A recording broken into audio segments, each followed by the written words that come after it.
যে তিনি একজন বড় মুফতি না হয়ে আমরা বেশি খুশি হব তিনি যদি একজন ভালো স্বরাষ্ট্রমন্ত্রী হন।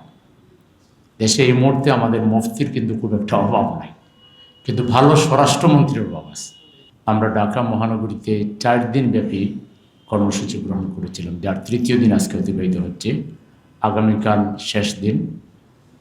এর মধ্য দিয়ে ঢাকা শহরকে আমরা একটি নিরাপদ শহর হিসাবে গড়ে তোলার জন্য আমাদের ছাত্র তরুণ যুবকদের প্রতি বিশেষ আহ্বান জানিয়েছি। তাদের বিবেককে জাগ্রত করার চেষ্টা করছি।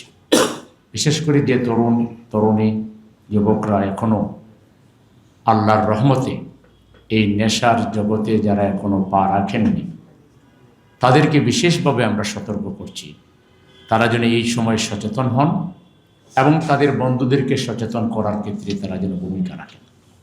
আর বিশেষ করে যারা মাদকাসক্ত হয়ে গেছে তাদেরকে ঘৃণা না করে তাদের প্রতি সহমর্মিতার হাত বাড়িয়ে দিয়ে তাদেরকে বুকে টেনে নিয়ে বুঝিয়ে শুনিয়ে আমরা যেন তাদেরকে আবার সঠিক পথে ফিরিয়ে আনতে পারি, সেই মানবিক দায়িত্বটি পালন করার জন্য সবার প্রতি আমরা আহ্বান জানিয়েছি।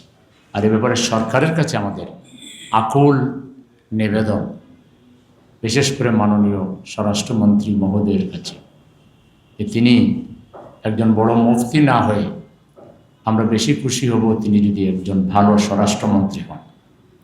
দেশে এই মুহূর্তে আমাদের মুফতির কিন্তু খুব একটা অভাব নাই, কিন্তু ভালো স্বরাষ্ট্রমন্ত্রীর অভাব আছে। তারই দলের একজন সিনিয়র এমপি এবং মাননীয় প্রধানমন্ত্রী উপদেষ্টা বাবু গয়েশ্বরচন্দ্র রায় তার দিকে আঙ্গুল তুলে বলেছেন যে আগে তো বদি সাহেব এগুলো করতেন, এখন তো আপনার বাড়ির পাশ দিয়ে ব্যাপকভাবে আসতেছে, এই ব্যাপারে আপনার দৃষ্টি দেওয়া দরকার। আমরাও তাই মনে করি। এটা জাতির জন্য বড় বেশি সুবিচার হবে, এহসান হবে, কল্যাণ হবে মাননীয় স্বরাষ্ট্রমন্ত্রী মহোদয় যদি আমাদের আগামী প্রজন্মকে ধ্বংসের হাত থেকে রক্ষা করবে কিছু কাজ করে। এবং এই যে একটা দিবস গেল, আন্তর্জাতিক দিবস, এটাকে একটা জাতীয় অগ্রাধিকারের মধ্যে অন্তর্ভুক্ত করে আপনারা মিডিয়া বন্ধুদেরকে প্রিন্ট, ইলেকট্রনিক এবং মাল্টিমিডিয়াকে যদি তিনি ব্যবহার করতেন, এই ব্যাপারে একটা বড় ধরনের ক্যাম্পেইন সরকারিভাবে যদি হতো, যেটা আমরা করছি, তাহলে জাতীয় উপকৃত হতো, যুব সমাজ সচেতন হতো। কিন্তু সেরকম কিছু আমাদের নজরে ওইভাবে পড়েনি।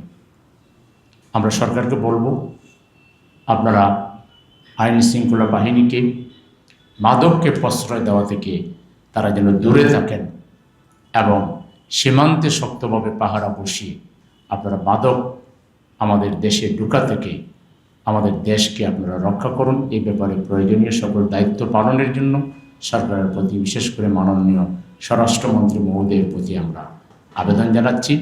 পাশাপাশি সরকারকে বলবো যে আইন শৃঙ্খলার যদি উন্নতি হয়, সবচেয়ে বেশি লাভবান যে সরকার ক্ষমতায় থাকবে তারই তো।